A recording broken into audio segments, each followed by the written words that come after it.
Hello and welcome to the latest episode of the Mark and Me podcast.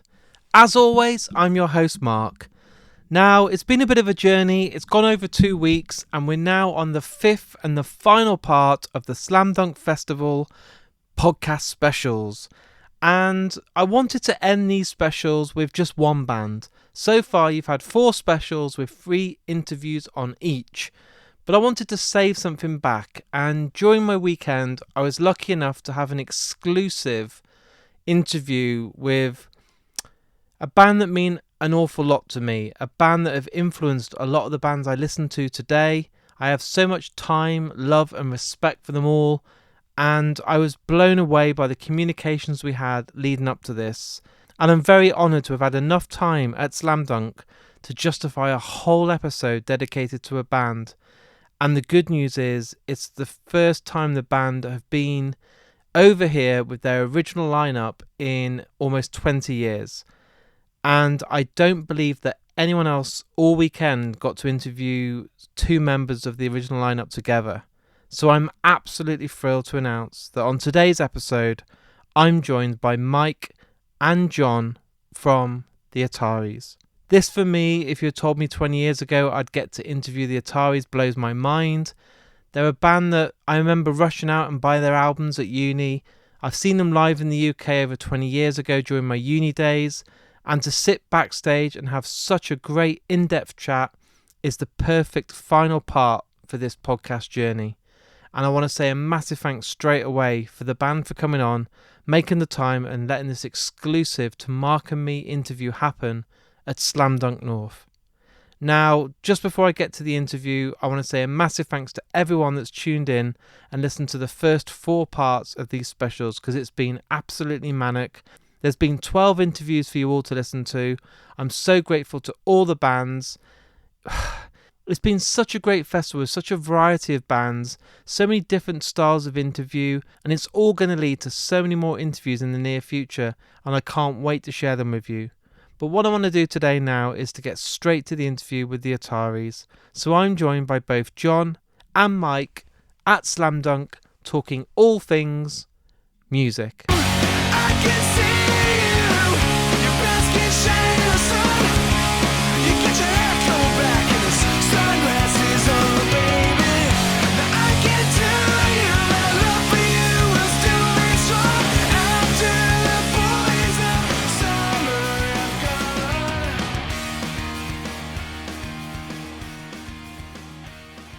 Welcome to the Mark and Me podcast, to you both. All right, thank you. Thank you. It's an absolute pleasure to have you here, and what I do with all bands that come on the podcast for the very first time is I like to go on a little trip down memory lane. Okay. So what I want to do is, for both of you, is tell me if you can remember with your pocket money, or maybe a family friend or a member of the family gave you an album or you bought it yourself, the first one that you remember buying, even if it's an embarrassing album or an album that you don't admit to anyone, but the first album that you remember actually buying with your own money. Mine's easy. Mine's a story that's in my book, so I'll tell you right now about that. It was, I was born, I didn't like toys or anything like that, so at 5 years old, I heard this Beatles song called Got to Get You Into My Life, and I had to have the album. I had to find it. So I saved my money, pennies, and this was a very long time ago, and I went out and I found it at a department store that we used to have in America. It's closed now, called Kmart. They used to have a vinyl section, and I actually got this Beatles record called Rock and Roll Music, and it had that song on there. So 5 years old was my first record, and it's a very cool record, so I absolutely don't mind telling that story. I was going to say, that's a hell of a great one that you should be proud of. I am proud, yeah, yes, that's very awesome. proud. He's left the bar so high for you. Yeah, You're like, I can't remember how old I was, but it was probably Highway to Hell from wow. AC/DC. Yeah. Okay, that's a well, hell my of a sister one. was 6 years older than me, and she was into rock music. She wasn't into, and this was late 70s, early maybe 1980. So. Yeah. There wasn't any Britpop stuff. She wasn't into that anyway. But you had a great influence. Your sister was into like Aerosmith. She was into a lot of AC/DC. She had a Molly Hatchet record. Oh wow! Yeah, and Black Sabbath record, and then of course she was a Van Halen fan. So She was a rock. She was a David Lee Roth fan. Okay. But AC/DC came in quick into the house, and then that's what really progressed me for music was AC/DC. Can I tell you my quick, while I'm on this, I can't Of forget course, it. man. Henry Rollins, David Lee Roth story. Oh, Yes, please. I sent it to you today. This is crazy. I love this story because it's punk rock and metal, or glam Of metal course, all the man. time. But David Lee Roth is leaving a radio station interview. Henry Rollins is coming in, and Henry Rollins stops him and says, "Oh man, I'm a big fan of yours." David Lee Roth is wearing this long, beautiful, girly coat. He opens up the coat and it's full of bottles of beer. And he says, "Hey man, you want a bottle of beer?" He's like, "Oh, I'm sorry, I don't drink." He's like, what did he say? He said, "What's wrong with you, man?" He's like, "What? You got to go to bed or You got, something? yeah, you got. Is your mama watching you or Yeah, something?" it was So he doesn't know Henry Rollins, straight edge punk rocker. But anyway, That's hilarious. Yeah. Imagine now knowing you'd be like, I can't believe I did that. Yeah. So live music changed for me. I was 13 years old. My parents dropped me off in Wolverhampton. Oh yeah. I was like, Mum, Wolverhampton Hall or some Civic Hall. Yeah. Yeah, we played there. We played there. Yeah. And I was like, they were like, don't talk to anyone, don't buy any drink, don't do drugs, just go have a good time and meet us back here. And I was like, okay. And the first I was kind of fortunate. It was Green Day on their Dookie tour. Oh wow. So I'm very grateful. I'm Yeah, like, yeah. that was a hell of a one. I got home, I wanted to buy a guitar, get hair gel, and be Billy Joe Armstrong, and then I wanted to be in a band forever. And I wondered if you were lucky enough to have that first great gig, or was it something that you look back at now and think, that was embarrassing, like, why did I do that? Or was it one that you just like, I don't even remember my first gig. I remember my first show. It was If you say Like- AC/DC, I'm going to be like, no, that's not you're gonna fair, love man. this one. Okay. It was 1986. It was the first time I ever went to a real concert. Yeah. And I'm from New York, but there's multiple venues, and at Yeah. the time it was called the Brendan Byrne Arena, which is now the Prudential Center in Newark, New Jersey. Yes. Which is a little closer for my side of New York to get to. But my sister, again, had a boyfriend who was a big music guy, and he took us to see Journey. Oh my God. All right. Yep. So I saw Journey in Mine was 1986. mine was cooler than that. My Journey's Of course. good, man. I'm impressed. Yeah, Journey's good. Very, very But cool. Check this one out. I went to see my stepmom was into hard rock like your older sister. My stepmom wasn't that much older than me. My dad married young for the next wife. Shocking. Yeah, shocking. And my stepmom played guitar, taught me how to play my first chords on guitar. They got me my first bass. Anyway, I started listening to metal, and I saw that Ronnie James Dio was playing at Arlington Theater in Santa Barbara. So I talked her into taking me to see Dio on the Holy Diver tour, and it was crazy. I was from then on possessed. That was it. I was thinking, like, because the foundations are then set so high, you started so well. Every gig for like years must have been like a come down. Like, this isn't as good. Oh, Not really, because shortly after that, we saw Girls, Motley Crue tour. Oh my God. And that was when Tommy Lee had the drum set that was spun. Yeah. So it was What a fucking- spectacle. Fucking mind Yeah. blowing. My next one was Merciful Fate on the Don't Break the Oath tour, opening for Motorhead. Wow. With the OG lineup at the same spot at the Arlington, which you know well, the Arlington Theater, which was this teeny little theater, but it was the time, right? It wasn't quite arena yet, No. that kind of stuff. So I was seeing them in these like 500 to 1,000 person theaters, and so I was hooked. After that, but it wasn't long after that I went punk. And then shows became different, right? Instead of seeing these metal band spectacles, I was going to these smaller clubs and seeing bands like NoFX and RKL and those kind of things. So is this the point for both of you where you're like, I want to kind of do this myself? Like, I would like to be up on stage and be in a band, or was it a little bit later? No, well, at 6 years old, my parents put me in front of a piano, which I regret now that I didn't take it seriously, because I took lessons literally from 6 to 14. But I was always embarrassed because my piano teacher lived in the neighborhood, and I had Yeah. to take my bike with my piano books. And It's not cool, is it, was for you not at that cool. age? And I didn't take it seriously, but music was so prevalent in the house that the only thing I wanted to do was play guitar, and it was AC/DC and Rush were the biggest bands my brother and I listened to. But I used to have a tennis racket, and I thought it was Angus and Malcolm. Like in the mirror. Just jam it. Like Dun. we had a tennis racket, put the string around, tied it up, and I just to jam like a weirdo. But it wasn't until I was about 16 where my dad, 16 maybe, my dad bought me my first guitar. Yeah. That's amazing. Yep. I think I was the same. My parents made me play piano. Oh, so wow. because they made me, I didn't want to do it. And everyone Absolutely. else had guitars. So then I had Nirvana Nevermind on cassette.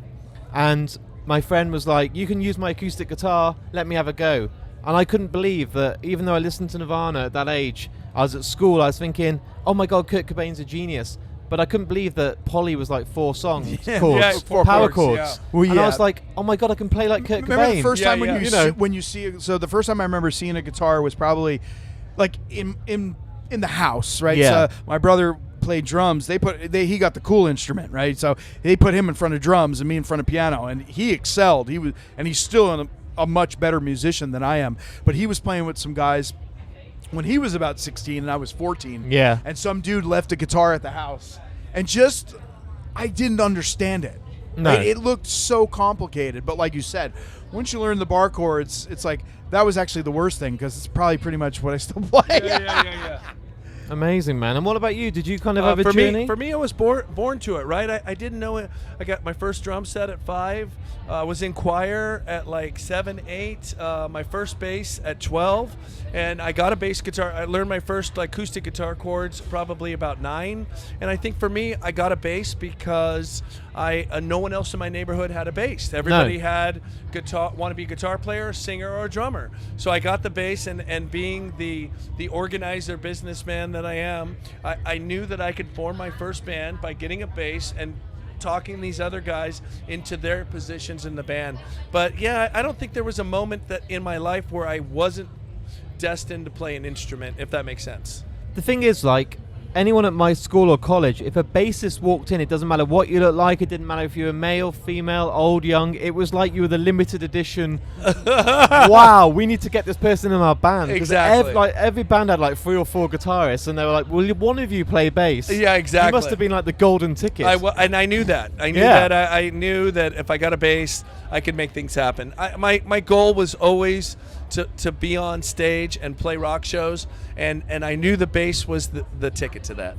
So, when you guys were at college and school, did you do the whole covers bands and battle of the bands sort of things, or No. were you like, we just want to do our own music? I always played in a punk band. My uncle was in a band called The Problemist that toured Europe when I was very young. It was a noise band like Sonic Youth. Yeah. And they went over. He moved to San Francisco very young and got success enough to tour Europe with his band. I saw that was possible, and so for me, it was always playing originals. I don't know about you, John.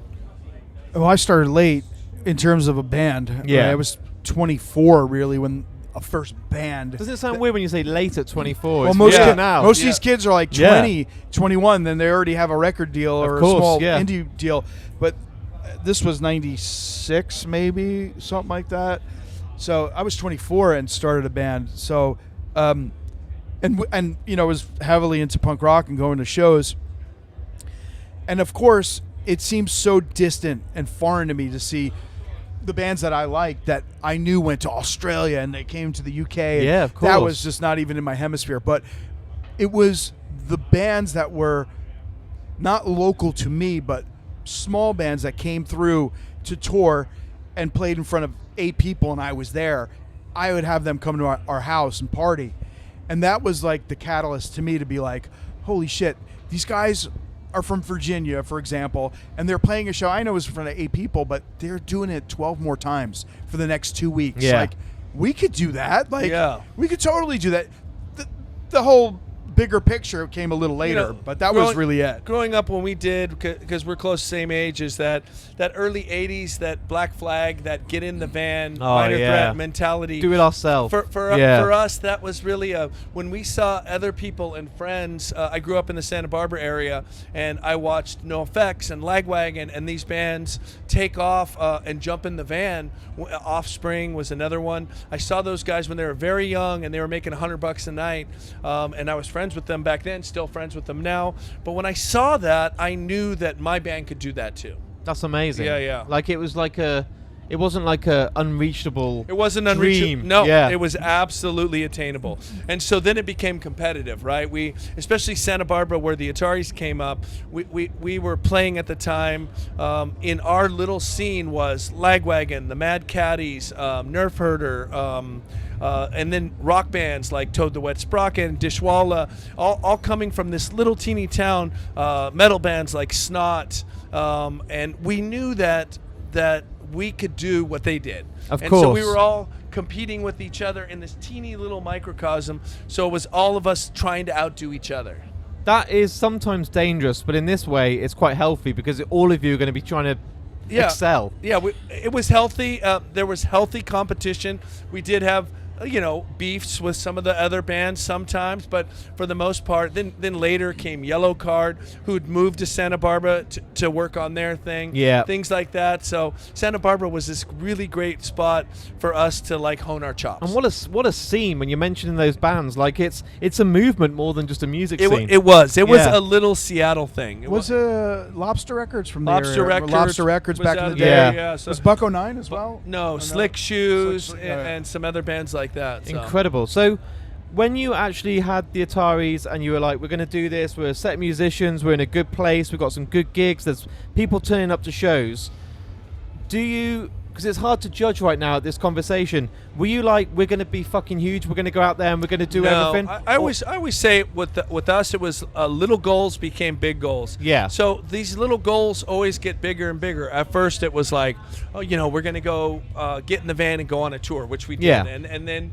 And then we want to put out a record on Fat Records, which we did. And then they become bigger goals, right? Then they become like, we want to play the Hollywood Palladium, and then we want to.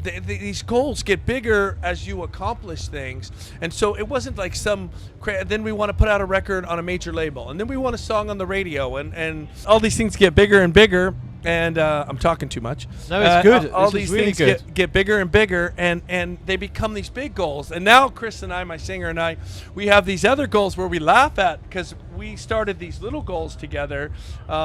And him and I have been playing together 29 years. We started these little goals together, and now we're like, we want to do the Forum. That's our next one. Is nice, because we see our friends' bands doing it, right? We see AFI doing the Forum and these other bands, and we're like, how can they do it?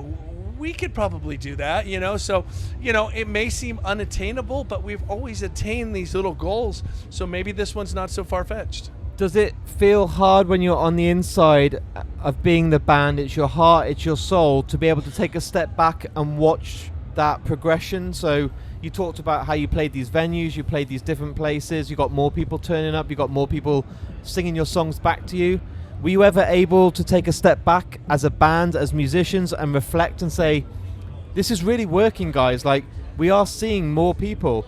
When we look at a festival poster, we're not the first band on, we're now on the next stage, and then we see the progression. Or is it too difficult because it's all one big blur? For me, it's kind of, I don't want to ramble too, but because there's two sides.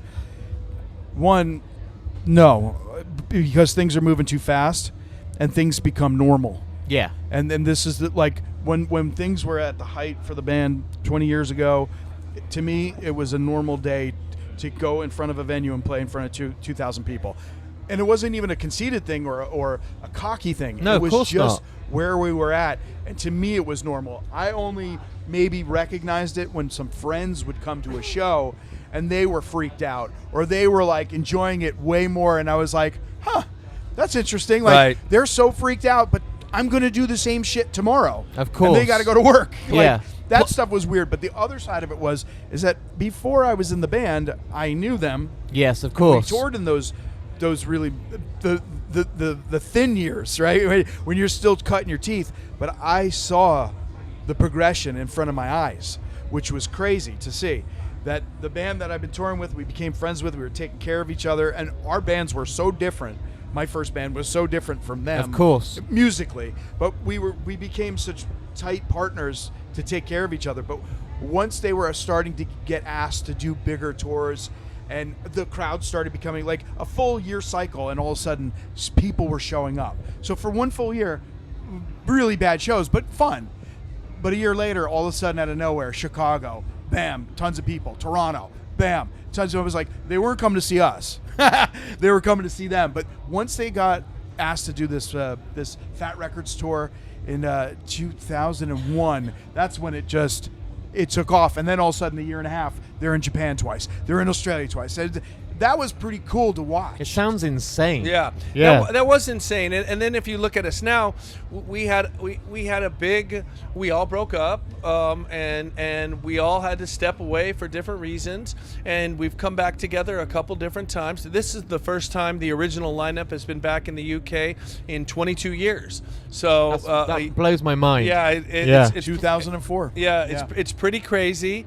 And so about 20 years actually, but still, it's It's a while. Yeah, 20 years, but I feel like I literally just been woken up out of a coma. Yeah, and it's Perhaps crazy. that happened, and then you're like, what the hell happened? So we've actually gone through it a couple times. You know, Chris and I have been working on this iteration of the band for about 4 years now. This redone, going back to the original way of doing things, and it's working again. So it's for the second time, but having that time in the middle where we'd lost this, right? Of course, gives us a appreciation that we didn't have the first time. That the first time was just young men, just wow, this is blowing our minds.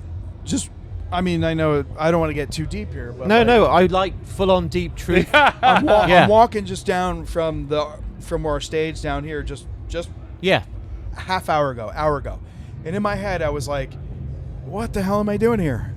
All these years later, and I'm still here. Yeah. It's fucking mind-blowing. Yeah, it's wild. But the thing that came into my head, which is not me really to even acknowledge these sort of things, privilege to be able to still do this. Yeah. Privilege to That's be fair, able to play in front of 3, 4, 5,000 people that were watching us and didn't boo us off the stage. Just an appreciation, but privilege to just to know that at our age, we're still here and doing this. Well, I told a couple people this in interviews I've done so far this weekend, which was I literally cried a little yesterday, and this is crazy but true. It's beautiful. It was beautiful. Yeah. During Boys of Summer yesterday, and we've played together before in America, big sold out shows recently. But there was something about being here in the UK and being on that stage in front of all those people, and playing that song and everyone singing back to us. The fact that I really had taken it for granted and never thought we would do that again as us four. Yeah. As us four. I do that with Chris, with a couple other guys sometimes. I do that with these guys sometimes. But something about being the work that it takes to get over to another country to do that, not being in LA where we do it sometimes and things like that. It just, I don't know what it was, but standing on that stage and I got like choked up and had some tears. I was like, get it together, dude. I was like, that never happened to me. Now John had told me a story after I told him that, where that had happened to him at Reading Festival in 2003. 2003. It was just an incredible experience. Just something overwhelming. I was going to say, you can't control an overwhelming feeling. So You can't. Yeah. weird. Yeah. I didn't understand. I mean, it was a great. Yeah, we my just wife. had a great. When you just have that banging show, Yeah. it was like My wife came over for these 3 UK shows, and she was standing on the side of the stage, and I swear she told me later, I don't know what you're talking about. I was like, I thought she could see I was crying, and I'm like trying to hold it together, so I actually focus on her to be like, don't be wimpy or whatever. I hate to use those stereotypes or whatever, or don't be so emotional or you're being silly, but I was like choked up. I was like, what is going on with me? Am I like, but I realize now, it's funny. I do the tour managing for the band too, and most of the interviews and things like that. And so I was looking, I got our work permits to come over, and I saw our 4 names on the permit, and I hadn't seen that in so many years, it was such a deja vu and weird thing to me. I was just like, this is like real. The work permit was like the real thing, because we go over with other guys or in other bands. I had another band, Versus the World, that toured over here many times, but to see us four back on a work permit for the Ataris was really something else. It's the reason why you're still here now. Yeah, exactly. Isn't it? Because Yeah. you're still getting the same feeling. You're full of emotion. You want to cry. You are physically crying because it means so much to you. Yeah. And it could all be gone in a heartbeat. It can be, and you don't take it for granted this time. No. I definitely don't. So I do a thing, did it tonight. I do it every single night that we play together. Is that one thing I've learned about meditation and gratitude is I got a degree since then in psychology at a university, and I do learn about taking a moment and being grateful. Thankful, grateful is my thing. And so I take a moment and I'm present on stage, because when we were kids, like John said, it was normal, it was natural. It was just Tuesday night in Detroit. And you didn't think about it. And then when it was all gone, you're like, what was that? You know, there were times where I tried to keep myself grounded, being like outside of America, especially, like if just touring in Europe, and I would think to myself, God, is this the last time we're going to come here? Like I was always a little cognizant of that, but that could be the last time. This could be the last time Right. that we're coming here, but most of the time it was Tuesday night Detroit, Wednesday night Chicago, Thursday night Milan.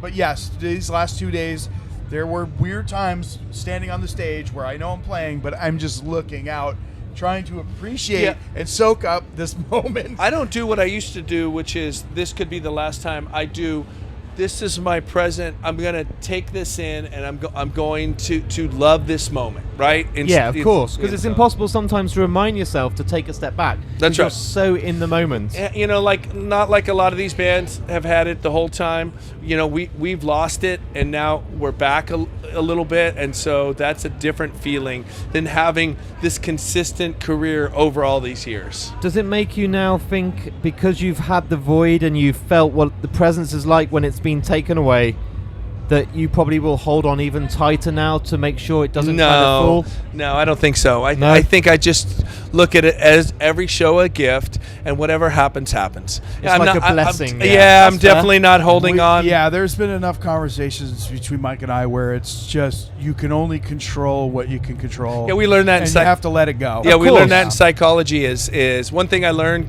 getting my degree was, and I try to teach these guys in the band, is that you can only control you and how you react to situations. You can't control other people. And I spent way too long in my younger years trying to control other people to keep it alive. Yeah. And now I know that doesn't work. Whatever happens, happens. And that's in life anyway, because sometimes It's in life anyway. I've been there, and away from music, I've probably tried for 2/3 of my life to be a people pleaser. So I'm always saying to people, yeah, I'll be at your party when I don't want to be there. Right. Yeah, I'll be at your gig and come and support you when I don't want to, because I've already promised someone else, and I don't want to let people down. And there comes a point when you're just like, I need to look after myself. Right. I'm not being selfish. I'm not being cruel. I'm not being like arrogant. But I need to make sure that I'm okay, because all I'm doing is saying yes to everyone else. Right. And if you're doing that within your own circle of friends and your band, that's going to be damaging if you're all not on the same page. Yeah, or trying to make things happen that where one person's not happy with the way things are. You can't change that. No. If somebody's not happy, you just got to let them find their happiness without trying to influence it. That's it. It's just be supportive. Hey, I support you, whatever you're going to do, and I understand, instead of like trying to fight it. Oh, you can't do this, or you're going to do that, or this and that. And that's one thing that comes with maturity and age too. Yeah. So I wondered at one point, I've now hit, so I'm 43, I have to stop and think how old I am now. I'm at that Young point. man. Yeah. But I'm still saying to myself, my 20s to 30s were just a blur of not knowing what the hell I was doing. 30 to 40, I was like starting to work out what it's about, and now I'm putting it all in practice. that's right. And it feels like I'm trying now to just make sure that I don't make the same mistakes again. And I try and keep on the right path and make sure that the things I do don't affect others. Yeah. And it feels like you guys are really in a healthy place, because you're not trying to kid yourself. You're Well, not trying to make any false illusions. Yeah, there's no illusions. Yeah. It's healthy for sure, but there's no expectations at the same time. Every day is a gift, right? So we just do what we can, and we get to walk on stage to all those people, and it's a beautiful thing, right? So now, when this is all over and you go back home, there's going to be a bit of a void. No, I mean not really. There's Or an itch? Is there an itch? Like, I want to get back. Things are popping for the band. Yeah. Chris and I are full-time deal with management. A new single, first single in 17 years. Wow. And a lot. It's climbing the charts in the U.S. on the alternative charts. Things are going so.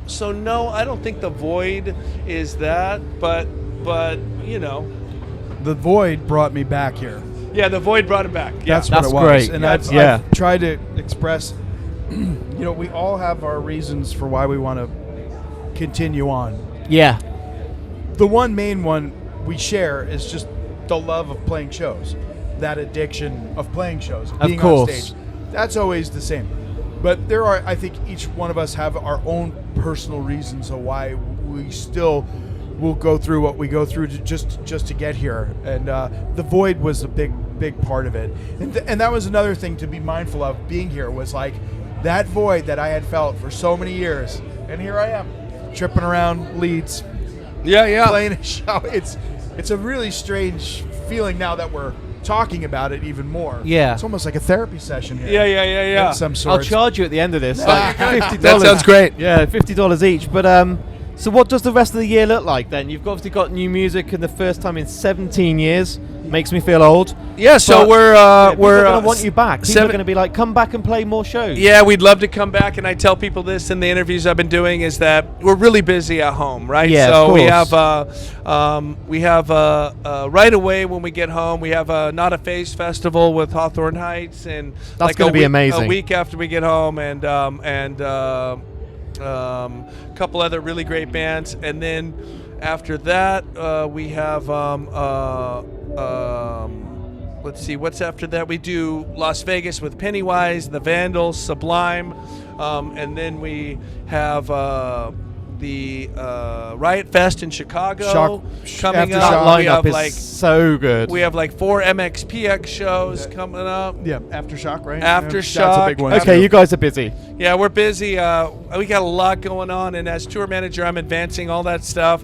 So it's between that and getting ready to play, and yeah, it's good. We're playing. In the present, we're playing O2 Academy on Tuesday night, and it will be the first time ever. Islington. Islington, yeah. Yes. Islington. It'll be the first time we ever play Car Song live, ever. So we're How cool is Yeah, that? playing the new single live for the Yep. first time, and we're going to do a big headlining set, so it should be amazing. That's going to be amazing as well, to have new music and then see, hopefully, some of the crowds starting to sing back. And as a band, obviously playing the hits is great, making a set list for the fans is important. Right. But as a band, to play something new, those new dynamics, the new chords, the new progression, the new vocals, there must be no better feeling right now. Like Yeah. new music. It's great. It's. I mean, me personally, it's something that I welcome. It's something that I a year ago tried to John was a big advocate for it. advocate to Chris to, Yeah. But to re- get back into the studio and try to find his magic of what he does best. Really, what I tell people is the years that I was gone, not to take all the credit, but the years I was gone, Not all the credit. all the credit, but because Chris is the genius behind Of the music. course, yeah. But the years I was gone, Chris had to do the business and the music. Yeah. So the music suffered. There was no music. Of course. So the one thing I've tried to do is just take that from him to handle the business and say, concentrate on making great art and being as inspiring as I can be. And he's inspired right now. Like, I haven't seen him inspired since I wasn't when John was with him on Welcome the Night. I wasn't there, but this is the most inspired I've seen him since we made Astoria. So. Do you have any idea what it is that's suddenly changed or made this inspiration so high? I think it's the Is it the fact void? that he's not suffering trying to advance shows and play these little teeny tours all over the world. He's took a step back. he's let others. We have management now. He's let others handle the reins, and he can concentrate on the music, and that's where he should be, right? Yeah, I mean, I'm not saying for Chris personally, but it happens to a lot of people. You lose direction. Yeah, of course. Because when you're the guy that everyone counts on for everything, you start to lose the direction of what you want to do. It's just sort of like, then you go into survival mode of just, I got to play shows. Like, that's what we do. We're a band. We just play shows, right? But sometimes you need a lot of it sometimes of not an outside influence, but the guy that was familiar. Yeah, like Mike of course. was saying. Somebody familiar, somebody who understands and knows what's best for the big picture. And like you said, getting management in to help guide the ship as well. All this stuff is really necessary. It really, at a certain point, when we're all punk rockers in the van, you don't need that sort of stuff. It's all just free will. But you do need help. You do. And You always and need. he You always was- need he was- something. He was trying to do it for many years without help, and like John said, he got caught up in the I need to play shows to survive, and had forgot about the art. I think it was there in the back of his head, but he wasn't executing. Yeah, I mean, like I said, when you're the guy everybody's looking to, like you got to guide the ship for everything. There's so much That's pressure. Too much. Yeah. Oh, it is. And listen, Chris is an artist, right? He is. Of He's course. a guy who's a great songwriter, underappreciated songwriter, I think. And That's a fair comment. yeah, and yeah, I don't know. I think he just needs to just concentrate on being the best version of what he can be. And if he's in inspired, 2025. Yeah, if he's got the hunger and he's inspired as musicians, as family, as friends, it's my wife. at least Come you sit can down, be baby. like, at least Come you sit can, down. at least you can like now be like grateful that this is happening. Yeah, Yeah. Do you want to come and take a seat? Or here? Or the beanbag? Of course. We have a guest right now. she was watching our merch while the merch guy was eating dinner, taking a break. So I got to give my Everybody. I got to give my wife credit because she went above and beyond. That's amazing. We all need a good wife. Yes. But I suppose what I just want to know now is, now this festival's over, can you switch off for a bit, enjoy a few bands, and just like switch off work mode? Or are you still in your head like, we've got a gig, we've got the Academy show, we want to do this? Or can you just let your hair down, have a beer, and think, let's go and watch a couple of bands? Well, we're doing both, right? Yeah. We just had a couple drinks, right? So Good. We definitely, after we get off stage, we're doing both. We had a couple drinks, but at the same time, I got to handle merch, and Of course. as you know, and then I am thinking about, we have the side dunk shows. We have 3 of those on the continent over there. Yeah. And so I got a lot going on. So it's hard for me to ask my wife there to switch off. To switch off. Yes. Right, baby? But we do have a day off tomorrow, and so I am going to take her. This is her first time to London, and so Nice. That's a celebration. yeah. So Yeah. she is. I Yeah. took her to the tower on our other day off the other day. Amazing. And up to the top of the Shard. So you And actually get to enjoy some of the place. Yeah, tomorrow is Camden. We're going to have some fun. That'll be Camden Market is the place to be. Yep. Yeah, it's going to be Yeah. incredible. Well, now 20 years later, I'm a lot more tired Yep. than I was 20 years ago. So I need a rest. Just have a which is nice kinda day funny. off. Yeah. Yeah. And my final question for you both. Every episode of Mark and Me, we're at episode 436. Wow. Every single guest that's been on, I've had Anthony Hopkins, Mads Mikkelsen, Kevin Smith, New Jersey represent. Everybody's been on, and they all get the same final question. As this is all edited, they'll have some music, we'll have the Ataris play, it'll be then our interview, and then a piece of music will play at the very end of the podcast. All right. You both get to choose a song that means a lot to you, not by your own band, in music in general. But when I ask you the question, especially as being in a band and a musician, you probably have 100 songs in your head right now. Yeah. But Mine's easy. one song will come to your heart and soul above any other, and I will play a snippet of that song, and the listeners will know that you guys, you couldn't make it more personal. You chose the music that plays the end of our episode.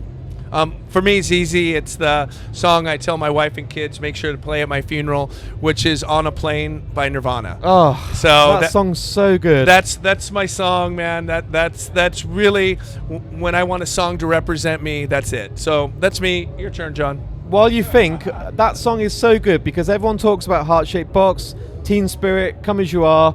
I No don't- one talks about On a Plane. I think "On a Plane" just spoke to me, right? Yeah. I'd seen Nirvana in the punk rock days. I used to read Maximum Rock and Roll. I knew about Nirvana. Bleach I bought when it came out, and they were on Sub Pop, and I really... They spoke to me. I just felt Nirvana was going to be who they were. To me, they really made punk rock. For me, when we talked about earlier in the podcast about how I knew I could do this, right? Of course, yeah. Nirvana, I watched their career from going to see them at a small club in Hollywood to seeing them sell out the Cow Palace in San Francisco. And really, I knew punk rock. Green Day was next, right? Yeah, of When course. Nirvana, then Green Day. And I knew when that was happening that my band would do the same. And Boys of Summer really made that happen for us that way. But for me, On a Plane just was one of those songs that just felt, it just took my insides and really it got me. Like crying on stage. Yeah, of yesterday. course. Cry now. Yeah, I'm going to cry right now. No, I'm kidding. Did you see him cry today? Because on the interview, Yesterday. he said yesterday. Yesterday. Well, Were you he said he cried. were you just thinking it was like a bit of air in his eye or something? Or I believe it because it just takes so much work for these guys Yeah. just to be up there for 45 minutes. of course. Days and weeks of rehearsal and getting everything together. It's amazing. I didn't know musicians work so hard. It doesn't look like it, and then you find out like what it actually takes. It's like rehearsing for a play. It takes weeks and weeks. That's the way they are. It's funny. She It's tells amazing. It's she tells amazing. all her coworkers back home. They all say, "Oh, it must be so glamorous and nice." And she's like, "You No. have no idea how hard they work." That's her response. Yeah, is I have a lot of respect for them. That's good. Have you thought of a song? We've given you so long. yeah. We gave you so long. Come on, Or we'll just play. Mine is. girls, girls, girls. Yeah, no. Mine is a much deeper cut. Only because, to me, this band is what changed my musical direction Okay. and maybe my attitude, my lifestyle, which was in 1989. I had a friend who lived in South Jersey, which was foreign to me, but he had this really weird, these EP tapes of this really weird band called Fugazi. Oh, just called Fugazi. Yeah, and I was like, "What is The Pioneers. that?" And it was very strange to listen to, but it's just that moment where it changed everything. Yeah. And just hooked. It's very rare in my life that I've had a band hook me like that and turn everything musically around for me, and even attitude. But I love this song called Five Corporations. I love that tune. It's a great song. It's just, if I had a punk rock radio station, the first song I would play is Five Corporations. And just keep it on repeat for a whole day. It's Yeah. so good. Yeah. It's just so good. I don't know. That's a great Yeah. pick, John. I want to say that with On a Plane, what a way to end the podcast. And my choice would be Jeff Buckley, Last Goodbye. Wow, that's a good one too. I've got it tattooed on my arm. Okay, there you Jeff go. Buckley was the one for me. Okay. Absolutely Yeah. amazing. Guys, thank you so much for coming on the Yeah, podcast. thank you. What a great It's an podcast. absolute Appreciate it. blessing. Thank you. And if you ever want to come back on, there's like an open ticket. Or- I've got your number. You got my number, You can and I come was on. going to tell you the same thing. You Yeah. ever want to come to a show? Of course. You have my number. Of course. And I got you. I just need to fly over to America. Or Islington or wherever Of course, man. wherever you want to go. Of course. All right, I got you. Thank you. On All a right, plane. thank you. Thank you so much. Thank you.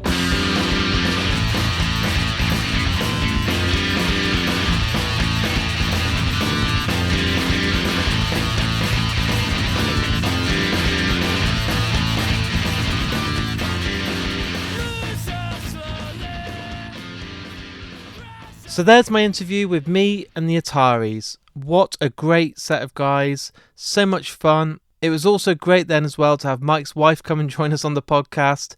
It was just brilliant. It was the perfect end to the festival. A real highlight for me in my podcast journey. And we even talked backstage afterwards about if I ever in America, I can go to Mike's house. Him and his wife are going to cook for me. And I'm going to hold on to it. One day there will be a reason why I'm there and I'm going to make it happen. But truly, thanks so much to John and Mike for coming on Mark and Me, making the time to come on the podcast, giving me so much insight to the band, and I'm really excited that they're releasing brand new music again. It feels like this whole new journey is about to begin again, and I'm just so grateful. If you're new to Mark and Me and just tuned in today because you're a fan of the Ataris, I have over 430 episodes waiting for you with loads of bands, actors, directors, film stars. You name it, they've been on Mark and Me, and they're all available for free on Apple Podcasts, Amazon Music, Spotify, and Podomatic. Now, what I do ask of every listener that listens to this podcast is just to take a moment to share it. These podcasts will always remain free, but I do ask you all to take just a moment to share it on Facebook, Twitter, Instagram, TikTok, whatever you use. It really goes a long way, so please take a moment to hit those share buttons.